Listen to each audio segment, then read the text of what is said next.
공동에 장애물 달리기가 있습니다. 이 장애물 달리기를 어려워하는 초등학교 1학년 자녀가 있었어요. 못 넘으면 어떡하지? 걸려서 넘어지면 나 혼자 그럴 텐데 창피해서 어떡하지? 여러분 그럴 수 있잖아요. 엄마 아빠가 꼭 안아주면서 괜찮아, 장애물 달리기 저 정도 아무것도 아니야, 저거 못해도 상관없어, 우리 안 해도 괜찮아, 위로했습니다. 아이는 안심이 됐겠죠. 2학년이 됐는데도 마찬가지. 3학년, 4학년, 5학년, 6학년이 됐는데도 그 장애물 달리기 하는 게 너무 겁나는 거예요.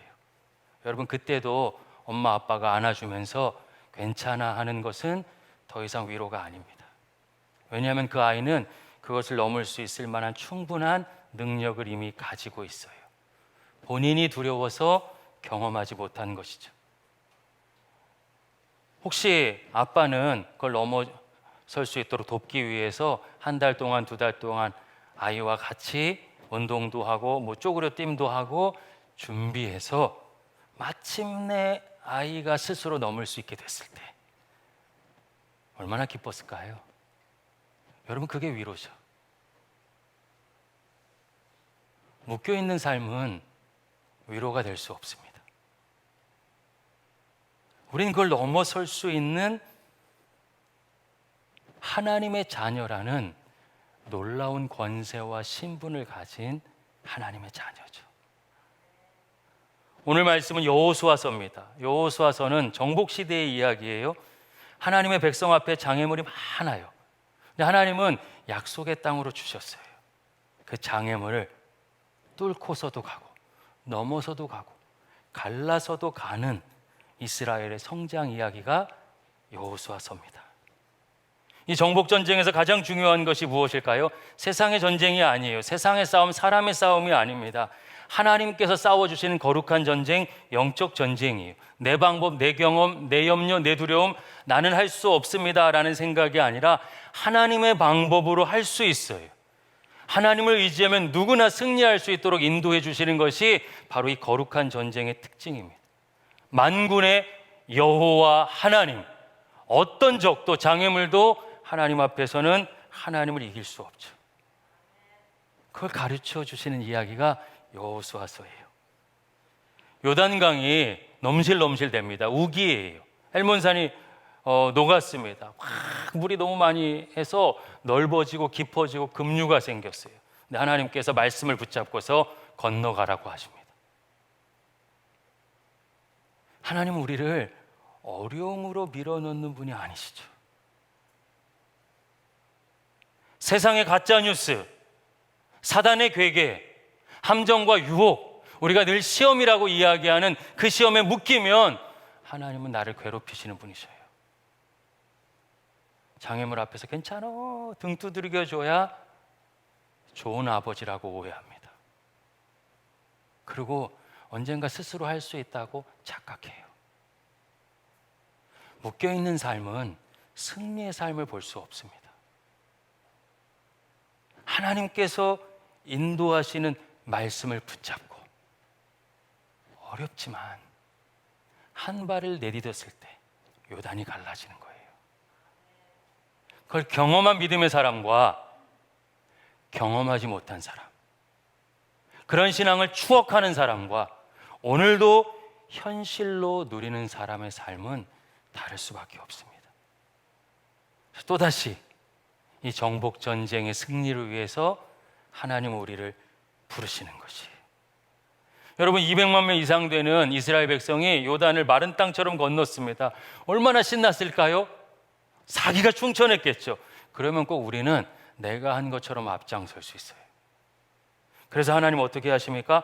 브레이크를 거셔요. 멈춰 있어라. 다시 하나님의 방법을 가르쳐 주시죠. 말씀을 찾아볼까요? 여호수아서 5장 2절 말씀입니다.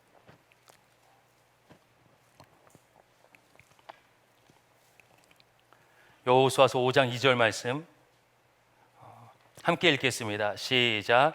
그때에 여호와께서 여호수아에게 이르시되 너는 부싯돌로 칼을 만들어 이스라엘 자손들에게 다시 할례를 행하라 하시매. 아멘.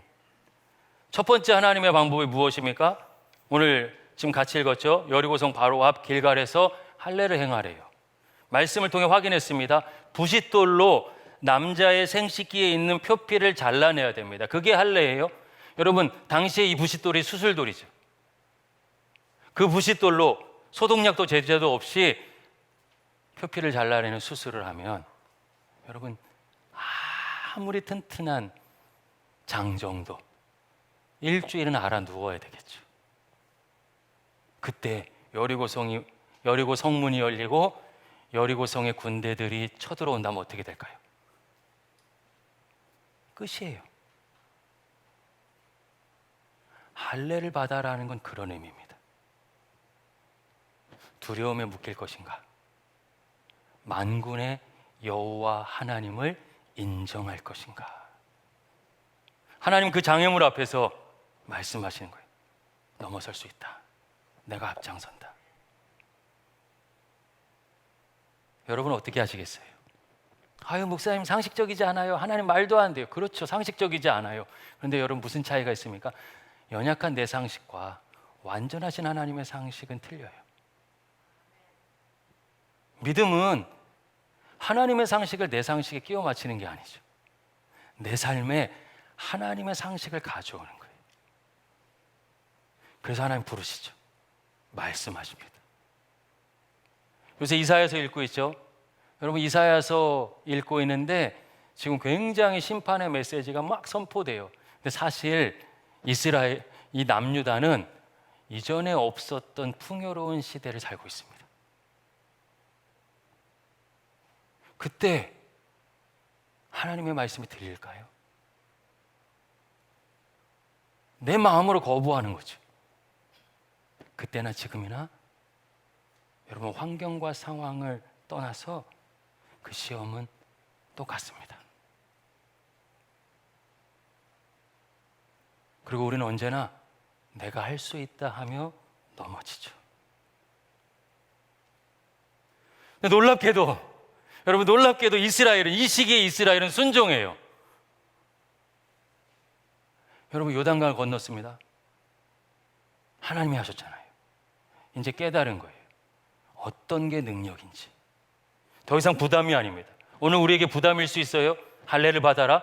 그런데 이들에게는 요단강을 건너주신 하나님을 향한 믿음이 생겼기 때문에 지금 보는 눈이 달라졌어요. 나의 상식에서 하나님의 상식으로 올라갔습니다. 할례 받는 거예요. 두 번째 5장 10절 말씀 한번 보실까요? 함께 읽겠습니다. 시작. 또 이스라엘 자손들이 길갈에 진쳤고 그달 14일 저녁에는 여리고 평지에서 유월절을 지켰으며 아멘.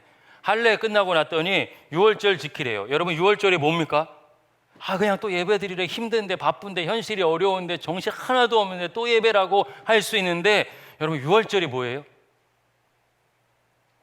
이집트의 노예로 아무것도 아닌 이스라엘에겐 구원이고 세계 최강의 제국이었던 이집트에 있는 심판의 사건, 처음 난 모든 장자되는 생명들이 죽어나갔어요.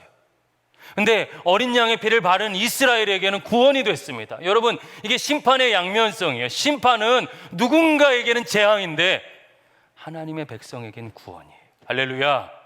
똑같은 어려움이 다가왔어요. 코로나19의 사태입니다. 우리에게는 넉넉히 이길 하나님의 영광이 될 수 있고 이 현실의 삶 속에서 하나님이 여전히 나를 사랑하신다는 증거가 될 수 있으며 어떤 누군가에게는 내 일상의 모든 파괴가 될 수 있어요. 믿음의 차이죠. 유월절 지키라고 해요. 근데 여러분 예배는 이 시기의 절기와 예배, 안식일 지킨다는 것은 다른 거 다 하면 안 됩니다. 하나님이 주인공이에요. 하나님만 바라봐야 돼요. 여러분 그래서 사해 근처에 쿰란이라는 곳이 있는데 그 쿰란에 에세네파가 살았어요. 굉장히 금욕적이고 아주 그냥 충실하게 철저히 신앙의 기준을 지켰던 사람들입니다. 세례 요한이 거기서 나왔다고 해요. 어느 날 역사 속에 사라졌어요. 안식일 지키고 있는데 로마 군대가 쳐들어왔습니다. 아무것도 하지 않고 죽음을 받아들였어요. 그게 예배예요. 다른 주인은 없는 것이죠. 살아도 죽어도 하나님께서 붙드시는 삶이 가장 복된 삶이다라는 믿음. 예배예요. 절기를 지킨다는 건 평화 시에는 모르는데 전 시에는 여러분 말도 안 되는 일이죠. 우리한테는 말도 안 되는 일. 하나님의 상식 다른 거예요. 인간의 지혜, 하나님의 지혜 다릅니다. 우리도 지금 예배 드릴 때야 교회 간다고 문제가 해결돼? 이렇게 경제가 어려고 성도들이 힘든데 목사님 또 선교 얘기하고 이웃 돕자고 그러고 오바 아니야? 이 시기 이스라엘이 순종합니다. 그리고 마지막에 여리고 공격법이죠. 우리 다 잘 알잖아요. 아무 말도 하지 말고. 왜 아무 말도 하지 말라고 했을까요? 200만이 도는데 워낙 또 불평의 전문가들 아니에요. 5만 가지 얘기 다 하나님께 집중하지 못하는 거죠. 꽉 다물고 하나님만 보고 빙글빙글 돌아라. 그럴 때는 어떻게 하십니까? 그들의 능력, 그들의 전투력이 아니라 하나님의 영광으로 여리고성을 도라는 남지 않도록 완전히 무너뜨려 주시죠. 할렐루야. 믿음으로 사는 삶입니다. 우린 너무 힘들다 상처 입었다는 얘기 익숙해져 있어요. 제가 운동해 보니까 힘들지 않으면 근육이 안 생기더라고요. 근데 아직도 익숙하지 않아서 웬만하면 안 하고 싶어요. 안 나가고 싶어. 비 오면 할렐루야. 오늘 비 왔는데 한번 나가보려고요. 사단은 계속해서 가짜 뉴스를 퍼뜨립니다. 아유, 지금 예배라니 말도 안 돼. 아유, 선교라니. 신앙생활 왜 이렇게 부담스러운 거야. 하나님 능력 없나 봐. 감히 하나님을 판단하는 자에 올라가는 게 이미 너무 익숙해졌어요.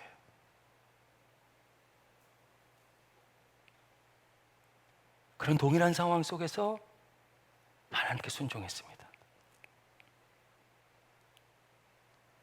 오늘 이 모든 핵심을 담은 말씀이 우리가 함께 읽었던 본문입니다. 여호수아 앞에 칼을 든 한 사람이 나타나 길을 막았습니다. 그는 무장한 하나님 군대의 장관이었죠. 느닷없이 여러분 여호수아한테 신발을 벗으라고 합니다. 중동 지역에서 신발은 특별한 의미예요. 자녀가 아버지를 대할 때, 신하가 왕을 대할 때 신을 벗습니다. 어떤 뜻일까요? 당신이 나의 주인입니다. 난 당신 앞에 복종하겠습니다. 내가 당신을 따르겠습니다라는 고백이 신을 벗는 거예요. 하나님께서 난 못해요, 힘들어 죽겠어요 하는 모세 불러서 제일 먼저 뭐 하십니까? 신을 벗으래. 힘들어 죽겠다는 사람 불러가지고 괴롭혀도 그냥 유분수지. 그게 아니라 모세 할 수 없으니까 하나님께서 다 책임져 주시겠다는 사인이었던 거예요. 모세는 약하지만 하나님 전능하시죠. 약한 너는 신을 벗고 나를 의지해라. 여호수아에게 동일하게 약속하셨어요. 모세에게 한 것처럼 내가 똑같이 해줄게. 만나셔서 뭐 하시는 거예요? 신발 벗어. 나만 바라봐. 여호수아 고민하고 있습니다. 여리고성 어떻게 이길까? 하나님 말씀하시는 거예요. 너의 고민으로 이길 수 없다. 내게 맡겨라. 신을 벗어라. 하나님의 주권 인정하고 무릎 꿇고 순종하라는 사인이었습니다. 그러면 이제 여호수아가 총사령관이 아니라 누가 총사령관이 되십니까? 하나님이 총사령관 되시죠. 하나님이 앞장서시죠. 하나님이 책임져 주시죠. 그렇게 약속하신 대로 약속의 땅을 이스라엘 백성에게 기업으로 유업으로 주시는 분이 살아계신 하나님이신 줄로 믿습니다. 할렐루야. 여러분, 코로나19 때문에 힘든 게 아니에요. 믿음이 흔들린 거예요.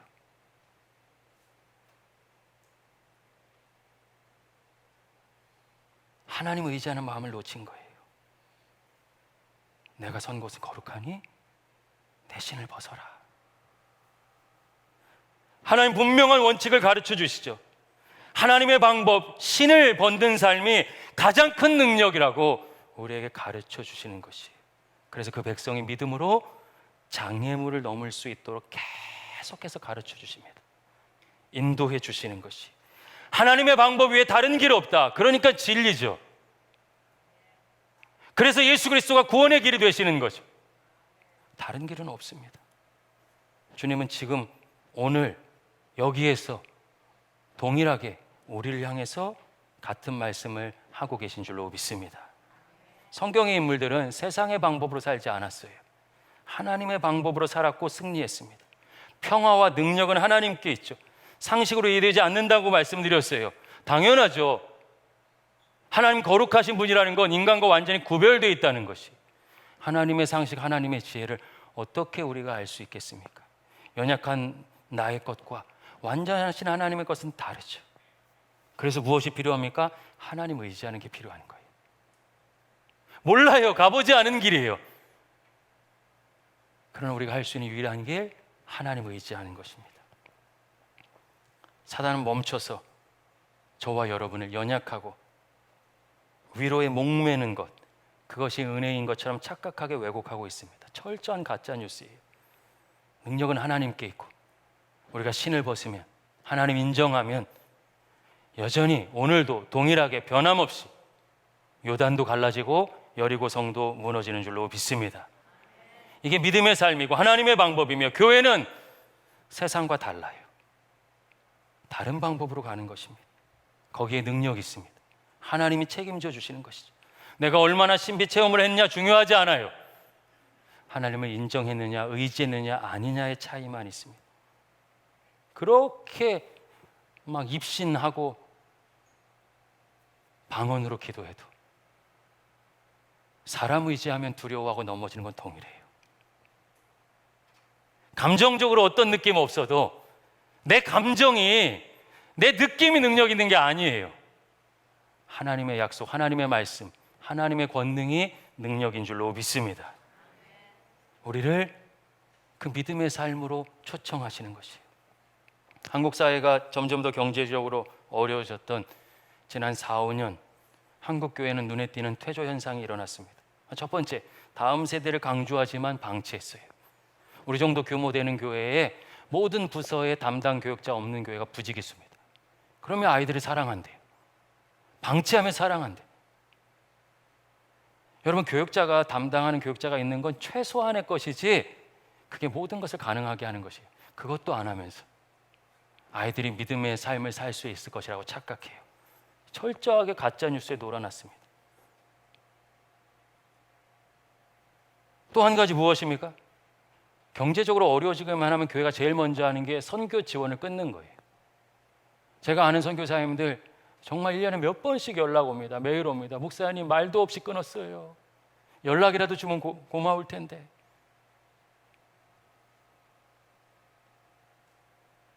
그런데 우리는 어떻습니까? 지난 4년을 거쳐서 올해 모든 부서에 담당하는 1:1 교육자를 세웠습니다. 바로 이 시기에 오히려 선교를 최우선의 비전으로 삼았어요. 사람들이 얘기할 때는 말도 안 된다, 상식적이지 않다, 목회자들 모임 같습니다. 우리 교육자 수를 보더니 유 목사 부흥 많이 했나 봐. 한 1000명 모이나 봐. 아니, 우리 한 300~400명밖에 안 모이는데요. 그런데 왜 교육자를 이렇게 많이 써? 미쳤어? 교회가 가만히 있어? 그 얘기가 이상하게 들려요. 최소한의 것을 허리띠를 졸라매서 섬겼는데 이상한 얘기가 돼버렸어요.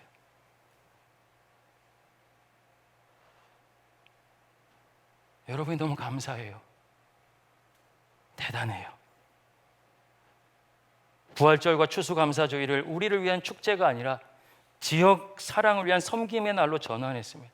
대부분의 교회가 그날 잡채 먹고 떡하고 좋아 죽겠는데 우린 그날 제일 바빠요. 제일 정신없어.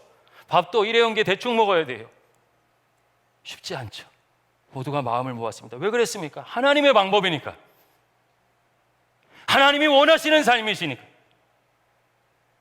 하나님의 뜻과 계획에 순종하는 것이 교회의 정체성이고 본질이니까. 우리 힘들지만 그 길 달려왔습니다. 많은 교회들이 1, 2년 교회 분위기를 상승시키기 위해서 프로그램으로 성과주의로 선교를 했습니다. 그리고 멈추는 경우가 허다하죠. 지난 4년간 우리는 선교지가 원하면 달려갔습니다. 필리핀, 인도, 우간다 그리고 이스라엘까지 멈추지 않고 찾아갔고 장년뿐만 아니라 청년, 청소년까지 자체적으로 섬기며 가는 선교사 그들만의 선교가 아니라 우리 모두 기도하고 후원하면서 함께 하려고 부족하지만 아직 연약하지만 모자라지만 몸부림쳤어요. 하나님의 방법으로 사는 것이 맞기 때문에.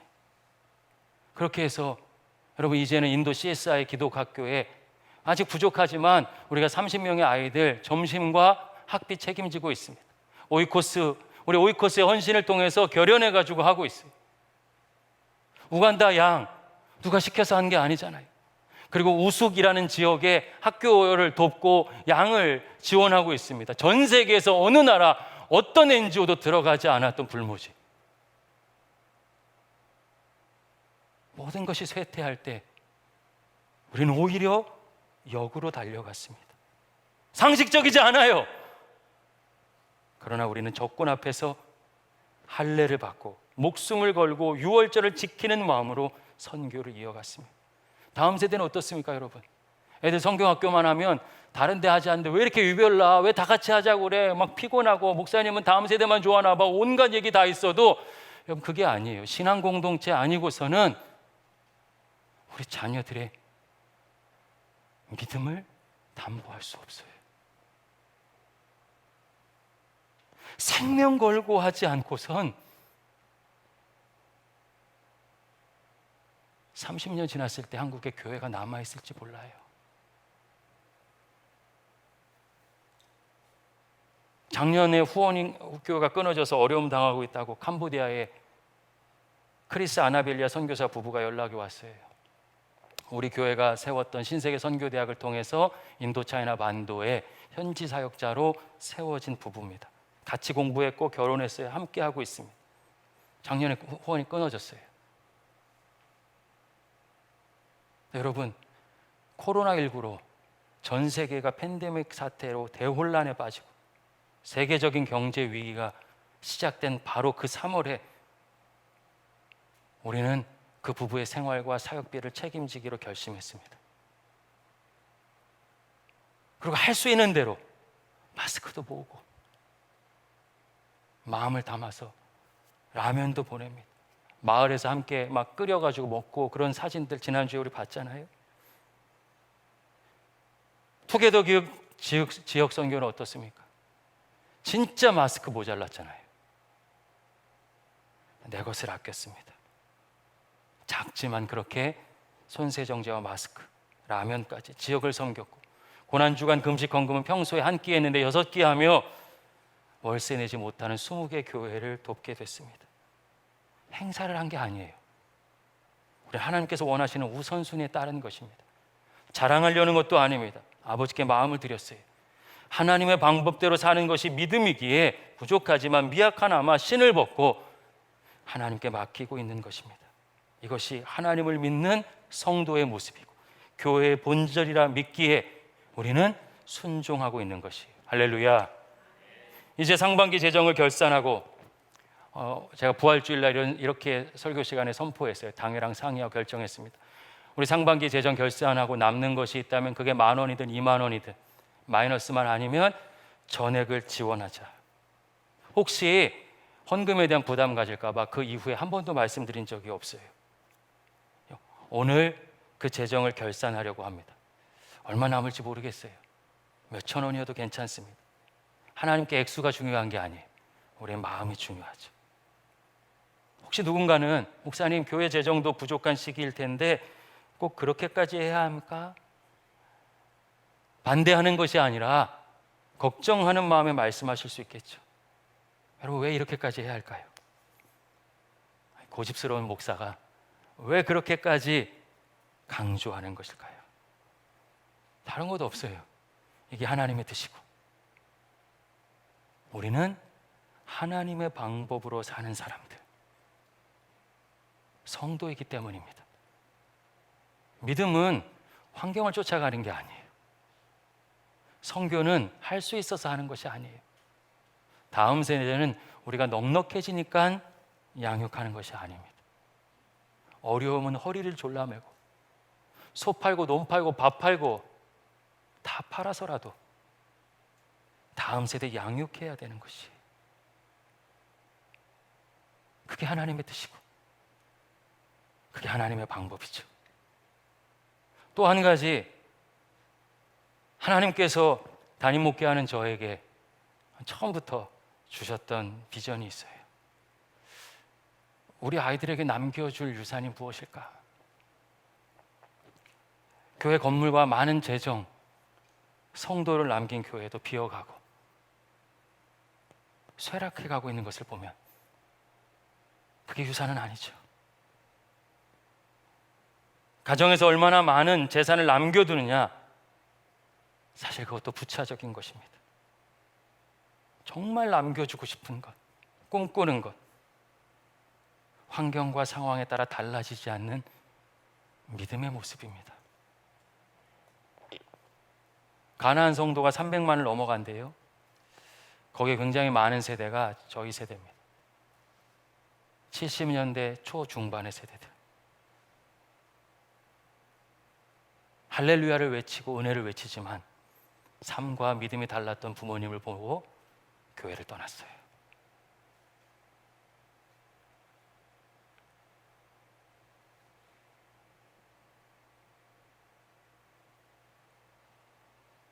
우리가 진정으로 남겨야 할 유산은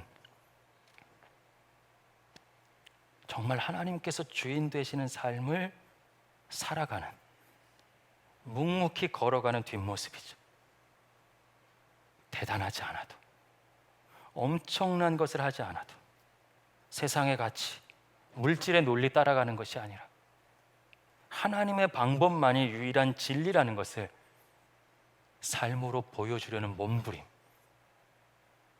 그것보다 큰 유산은 없다고 믿습니다. 가다가 넘어질 때도 있겠죠. 그러면 정직하게 회개하고 힘들다고 말씀드리면 그걸 이중적인 모습이라고 생각하진 않아요. 하나님 여전히 연약합니다.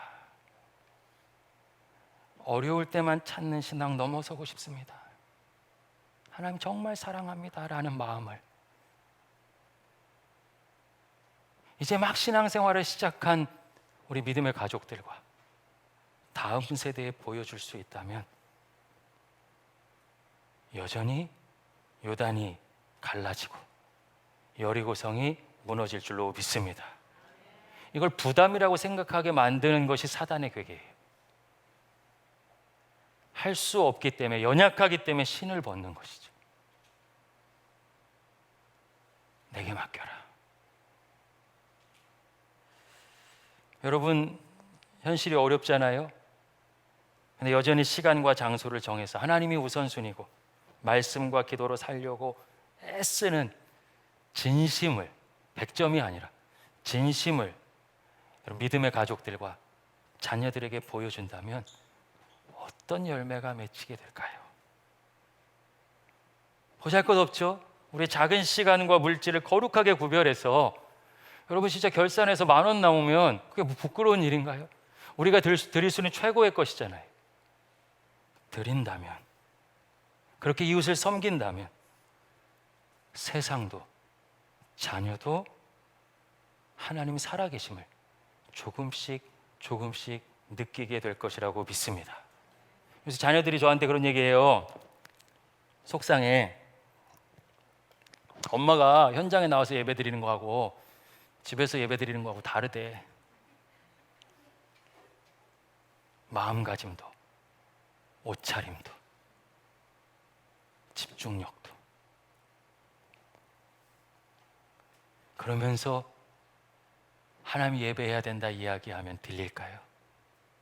우리 서로 책망하자는 게 아니에요. 저도 부족해요. 함께 신을 벗고,